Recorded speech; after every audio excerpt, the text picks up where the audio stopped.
Hi, my name is May Beaubrun and I'm a Board Certified Behavior Analyst with Brett DiNovi Associates. In this video, I'm going to be talking about programming for generalization. Generalization is when a skill is taught under one set of conditions and the individual is able to apply the same skill with different people in a new place and other similar stimuli.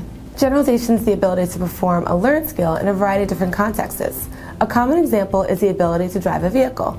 If an individual learned how to drive a car with a specific make and model, they're likely able to generalize the ability to drive a different make or different model of that car.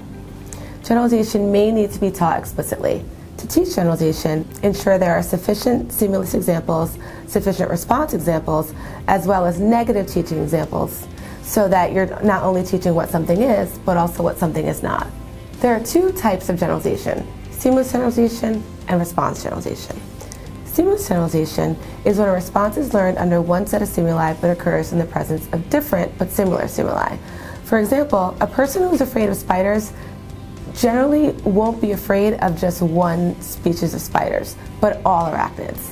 Response generalization is the process of making a different but similar response to the same set of stimuli. For example, unzipping a sweatshirt, unzipping a coat, and unzipping a backpack.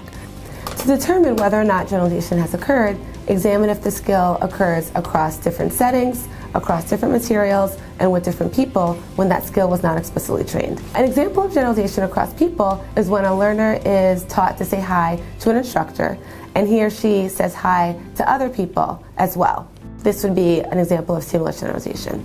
An example of generalization across settings is when a learner is taught to wash their hands before a meal at school, and at home they're now washing their hands before a meal as well, even though no one taught that skill to wash their hands before a meal at home. This is another example of stimulus generalization. An example of generalization across materials is when a learner is taught to add S's to the end of the words tree, car, and dog when referring to more than one.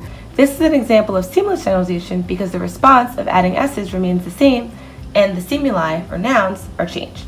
An example of response generalization is using your teeth instead of scissors to cut a string. In either situation, the string being removed with teeth or with scissors changes to accomplish the same goal. Remember to generalize to stimulus conditions other than in the training setting. You want to train in a generalized setting, you want to incorporate naturally occurring opportunities, you want to train sufficient exemplars, use stimuli in a generalized setting, and also reinforce generalized responses, meaning that whenever you see the behavior occur in a generalized setting, reinforce it so that the probability of it occurring again increases in the future. All these may help to reduce the phenomenon known as stimulus over-selectivity. Stimulus over-selectivity refers to focusing on only one aspect of an object or environment and not the other relevant aspects. This restricted attending can cause deficits in skill acquisition. Selecting appropriate materials can prevent stimulus over-selectivity. Consider teaching new vocabulary as a concept and select materials that teach variable attributes of the concept. These attributes include the number, the size, the context, black and white versus color, drawn versus photographed, part to whole, and perspective. Let's look at some examples of carrots. In this first example, that's the teaching set. So the first attribute that we're going to vary is the number. So whether there's one carrot or there's several carrots, the concept of the carrot is the same. The next attribute that we're going to vary is the size. So whether it's very, very large or very, very small, like in this picture, the concept of carrot is the same. Next is the context. So whether the carrot is shown as part of a meal, carrots in a soup, or carrots just in isolation by themselves, all these are still the concept of carrot. The next attribute is the color. So whether it's shown in a black and white photo or a colored photo, the concept of carrot is still the same. Another attribute is whether it's a line drawing of a carrot or a photograph of a carrot.